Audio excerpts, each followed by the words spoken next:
Down है, down ने उसमें बढ़कर हिस्सा लिया है।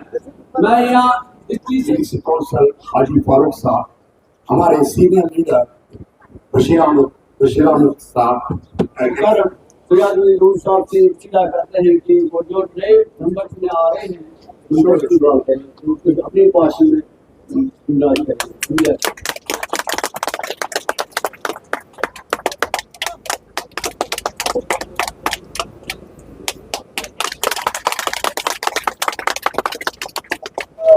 वो दिवर के लोग आते थे, यहाँ से वो लेडीज आती थी और मुझे याद है वहाँ घर पे रहती थी। तब मेरे वालिद साहब जिंदा थे, मैं वो दिन भूल नहीं सकता।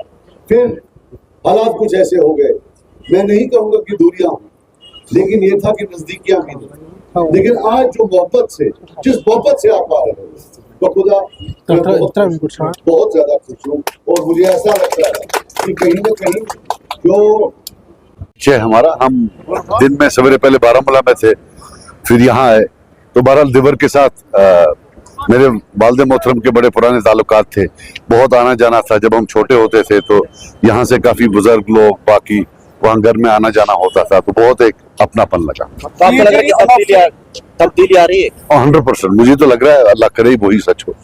सदा साहब ने पहले भी कहा था कि PhD की नीयत साफ नहीं है, लेकिन आप वो झूठ फूट की शिकार हो रहे हैं, तो क्या करें?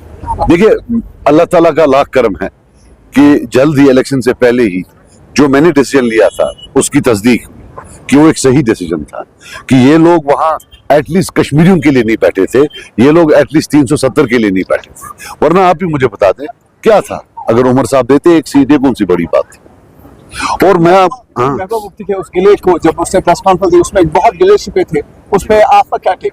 देखो, I will tell you something, I don't hold a brief for anybody, लेकिन उमर साहब को मैं एक बोलना चाहता हूँ कि जो एरोगेंस वो दिखाते हैं कि मैं पहले नंबर पर आया, मैं पहले नंबर पर आया।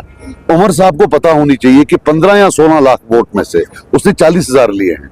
वो भी कोई बड़ी तोप नहीं थी उमर साहब, उसने भी 40,000 वोट लिए हैं, और शायद मैडम ने कोई 5,000 8,000 उससे कम लिए थे। तो जो एरोगेंस वो दिखा रहे हैं, तो मेरा दिल किया बोलने का, तो इसलिए बोल दिया कि उतनी बड़ी तोप वो भी नहीं है।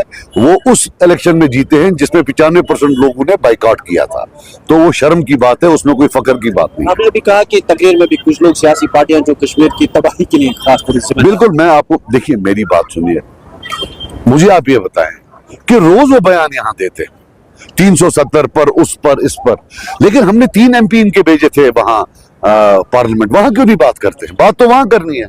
वहां जब हमने RTI किया तो इन्हें तो सवाल ही नहीं पूछे हैं, तीनों ने मिलकर पता नहीं 15 या 20 सवाल पूछे हैं 4 साल में, 5 साल में। So the question that they have to answer is that जहां बात करनी चाहिए वहां करते नहीं है, जहां कोई जरूरत नहीं है लोगों में वहां करते हैं। मीन सब ड्रामा है, दिखावा है, लोगों के सामने बात करते हैं।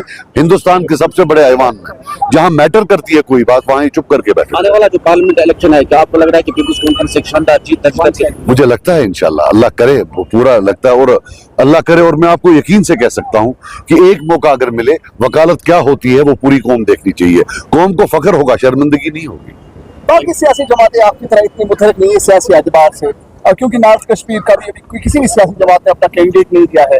अगर आप देखेंगे अभी तक वो मांग रहे हैं, हर दिन जब भी उनसे मीडिया उनके पास जाती है 2-2 दिन मांगते हैं, तो उस पर आपका टेक क्या है? वो उनका अपना अंदरूनी मामला है, मेरा उससे कोई लेना देना नहीं है।